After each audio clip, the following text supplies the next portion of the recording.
بسم اللہ الرحمن الرحیم۔ السلام علیکم۔ آج ہم آپ کو لفظوں کی درستگی میں جو غلط الفاظ ہیں ان کے بارے میں اور جو صحیح ہیں ان کے بارے میں آپ کو بتائیں گے۔ آج ہم نے ذرا تھوڑے سے لفظ پہلے ہی لکھ کے رکھ دیے ہیں، ہو سکتا ہے کہ آپ اس طرح سے لکھتے ہوں یا اس سے بھی ہم نے تو دیکھا ہے رائٹنگ میں بہت سارے معاملات خراب ہوتے ہیں، لیکن ہم نے تھوڑا سا لفظ غلط طریقے سے لکھا ہوا ہے کہ اس کو بہتر کیسے طریقے سے لکھ سکتے ہیں۔ یہ ذرا آپ کو پوائنٹ آؤٹ کرنے کے لیے تھوڑے سے لفظوں کے بارے میں تھوڑا سا غلط ہم نے ایڈ کیا ہوا ہے، ان میں تھوڑے سے فرق ہوتے ہیں جن کو ہم نے بہتر کرنا ہے، جس سے آپ کی لفظ میں اور بہتری آ سکتی ہے اور جو آپ کے پوائنٹ غلط ہیں ان کو آپ درست کر سکتے ہیں۔ سب سے پہلے تو ہم نے جو یہ ہے لکھا ہوا ہے اس کو ہم گول کر کے نہیں لکھ سکتے۔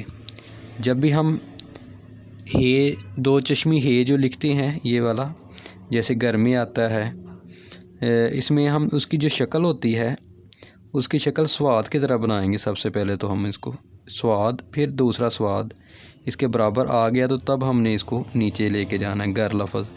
تو جب گھر ہوگا لفظ تو گاف جب بھی لکھیں گے یہ اس کے ساتھ اٹیچ ہوگا، اس کو ہم علیحدہ نہیں لکھ سکتے۔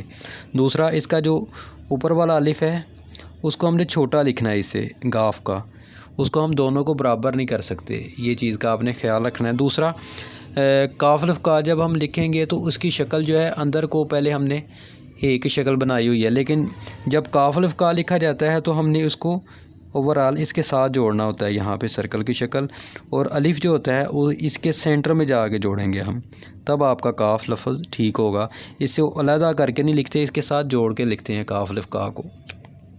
اسی طرح سے جب ہم کام لفظ لکھیں گے تو اس میں بھی جو میم ہے اس کو ہم نے صرف جسٹ نقطہ لگا کے لکھنا ہوتا ہے، اس کو ہم نے گول نہیں لکھنا ہوتا، یہ چیز کا آپ نے خیال رکھنا ہے۔ اس کو جب بھی لکھنا ہے گول نہیں لکھیں گے جیسے یہ لکھا ہوا ہے۔ اسی طرح سے جماعت کا کام، یہ ہمارے وہ لفظ ہے جو عام روٹین میں لکھے جاتے ہیں ہیڈنگ کے لیے یا ویسے ہی، تو اس کے لیے جب ہم جیم لکھیں گے میم کے ساتھ تو جب بھی جیم کے ساتھ میم آئے گا تو اس کی شکل جو ہوگی وہ نوگنی نکلے گی، اس کو ہم جب بھی لکھیں گے تو اس طریقے سے لکھیں گے۔ جماعت کو حمزہ بنا کے پھر تے لگائیں گے تو پھر آئین تے آت لفظ ہمارا کلیئر ہوگا، بجائے کہ اس کو ہم اوپر اٹھا کے لکھیں۔ اسی طرح سے کا اور کام، اس کو بھی اسی طریقے سے ہم اس کو لکھ سکتے ہیں۔ اس کے بعد مشق نمبر میں ہمارا جو میم ہے اس کو ہم نے گول کر کے لکھا ہوا ہے، تو جب بھی یہ ہم لکھیں گے تو اس کو گول نہیں لکھا جاتا بلکہ اس کو ہم نے نقطہ لگا کے میم، شین کا سٹیپ نیچے، پھر کاف کا نیچے۔ اور یہ چیز آپ نے یاد رکھنی ہے کہ جب بھی کاف لکھا جاتا ہے بعد میں یا شروع میں تو اس کے اندر فاصلہ نہیں ہوتا، عربی میں فاصلہ ہوتا ہے لیکن اردو میں نہیں ہوتا۔ اس طرح سے نمبر لفظ جب لکھیں گے اس کو بھی ہم نے اس کے نوک نہیں نکالنی بلکہ ایک مد کی شکل، یعنی کہ سٹیپ، اس کو ہم نے یہاں پہ لکھنا ہے۔ تو یہ جو نوک اس کی نکلی ہوئی ہے یہ غلط ہوتی ہے، اس سے ہمارے جو لفظ ہوتے ہیں یہ جیسے کہ 1 2 3 4 لفظ ہیں اور اس سے 5 لفظ آپ کے بن جاتے ہیں۔ اسی طرح سے تاریخ لفظ جو ہے جب ہم تیلف تا لکھتے ہیں یا بیلف با یا ٹیلف ٹا تو اس کو الف کے ساتھ جب جوڑیں تو یہ جو شکل ہوتی ہے یہ عربی میں ہوتی ہے جس کو ہم نے لمبا کر کے لکھنا ہوتا ہے، لیکن اردو میں جب بھی ہم نے یہ تیلف تا لکھنا ہے یا بیلف با لکھنا ہے تو اس کو ہم نے ساتھ ہی اٹھا دینا ہے، اس کو ہم نے یہاں سے فاصلہ زیادہ نہیں دینا، یہ چیز آپ نے یاد رکھنی ہے۔ اس طریقے سے رے لائن کے اوپر ہی رہے گا بجائے کہ ہم اس کو لائن سے نیچے لے کے جائیں۔ تاریخ میں بھی اسی طرح سے ٹیڑھا کر کے لکھیں گے، اگر تو ہم نے یہ خے یک جو ہے اوپر کو کر کے لکھ دیا اس کو تو یہ ہمارا لام بن جائے گا، یہ خے یک نہیں بنے گا۔ اس طرح سے اردو لفظ ہماری عام روٹین میں لکھنے میں آتا ہے، تو ہم اردو میں جب بھی لکھتے ہیں رے، ایک تو بعض دفعہ لائن سے نیچے لے جاتے ہیں، یا واؤ کو جب لکھتے ہیں تو اس کے اندر فاصلہ بنا دیتے ہیں واؤ کو، اور یہ لائن سے نیچے واؤ کبھی بھی نہیں جاتا، عربی میں جاتا ہے اردو میں نہیں جاتا۔ تو جب اردو میں ہم لکھیں گے تو رے ٹیڑھا لکھیں گے، دال اور واؤ کو جب بھی لکھیں گے اندر سے بند رکھیں گے اور یہ لائن کے اوپر رہے گا اردو لفظ جو ہے۔ یہ چیزیں جو ہے نا آپ نے یاد رکھنی ہے۔ اسلامیات میں جب ہی ہم سین لکھتے ہیں تینوں یہ اوپر جا رہے ہیں اس کے دندانے۔ اس کے بعد لام الف لا موسٹلی جب ہم لکھتے ہیں تو لام الف لا کو ہم نے الف کو ٹیڑھا لکھنا ہوتا ہے، لیکن یہ غلط ہوتا ہے طریقہ۔ اس کو جب بھی لکھیں گے ہم سین جو اردو میں ہوتی ہے، جب بھی سین اوپر جائے گا تو اس کو ہم نے تیسرا مد کی شکل بنانی ہے۔ جب لام الف لا لفظ آئے گا تو یہ لائن کے اوپر آئے گا، یہ برابر نہیں آئیں گے بلکہ یہ اونچا بلکہ یہ نیچے کو آ رہا ہے. تو یہ میم جب بھی تے کے ساتھ یہ الف کے ساتھ جوڑیں گے یہ کو تو اس کو ہم مد بنائیں گے بجائے کہ ہم اس کو اوپر اٹھا کے لیں گے. یہ اوپر اٹھا کے لکھا جاتا ہے یہ غلط ہوتا ہے.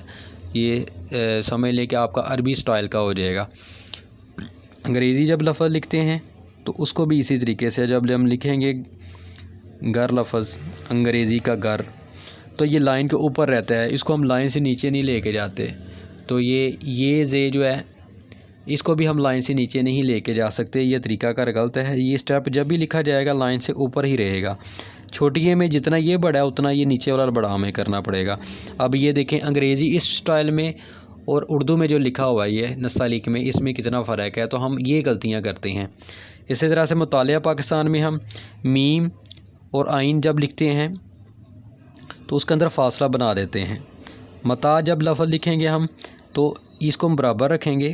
لام اور آئین جب بھی لکھیں گے تو اس کے اندر فاصلہ نہیں ہوتا. اسی طرح سے جب پاکستان لکھتے ہیں یہ تو ہماری عام روٹین میں پاکستان لفظ لکھنے میں آتا ہے تو ہم بعض دفعہ تو اس کو ویسے ہی جوڑ دیتے ہیں اس کے ساتھ کاف کے ساتھ. تو یہ غلط ہو جائے گا. ایک تو یہ بیلی با کی طرح جیسے ہم نے تاریخ میں لکھا تھا یہ پہلی پا اس کو ہم نے یہاں سے فاصلہ کم دینا ہے. کاف 1 2 3 چوتھا مد بنا کے آپ نے اس کو اوپر اٹھانا ہے تاکہ یہ سین کے دندانے ہو جائیں گے اور یہ آپ کا تے کا ہو جائے گا. جب سین کے بعد اگلا لفظ آئے گا تو ہم اس کو فولڈ کریں گے بجائے کہ سین کو کریں. اسی طرح سے نون جب لکھیں گے تو یہ سرا اوپر یہ نیچے ہونا چاہیے. اسی طرح الفاظ کی تشریح یہ بھی عام لفظ لکھنے میں آتا ہے. تو جب بھی لکھیں گے اس کو ہم بالکل گول نہیں لکھیں گے. یہ چیز آپ نے یاد رکھنی ہے. دوسرا یہ نیچا اور یہ اونچا نہیں ہونا چاہیے. آپ کا یہ لفظ برابر ہونا چاہیے. یہ زوئیں جب بھی لکھیں تو اس کی شکل پتی کی طرح ہونی چاہیے. کی جب بھی لکھا جاتا ہے یہ آگے نہیں جاتا. یہ چیز آپ نے یاد رکھیں کہ جب بھی کی ہوتا ہے وہ بالکل لی کی طرح ہوتا ہے سیدھا سٹیپ. یہ اس کا فاصلہ اور اس کا فاصلہ برابر ہوتا ہے. جو ہم نے اپنی پہلے مشق میں کیے تھے لفظ ان میں بھی ہم نے اس کو پوائنٹ آؤٹ کیا تھا. تشریح لفظ 1 2 تیسرا مد بنا کے یہ تشریح لفظ ہوتا ہے بجائے کہ ہم اس کو اس طریقے سے لکھیں. تو انشاءاللہ ہم اگلی ویڈیو میں آپ کو ایسے ہی بہت سے لفظ جو آپ کی عام روٹین میں لکھنے میں آتے ہیں اور وہ آپ اس کو غلط لکھتے ہیں ان کے بارے میں انشاءاللہ آپ کو بتائیں گے تاکہ آپ کی رائٹنگ جو ہے وہ صحیح اصول کے مطابق لکھی جائے. السلام علیکم.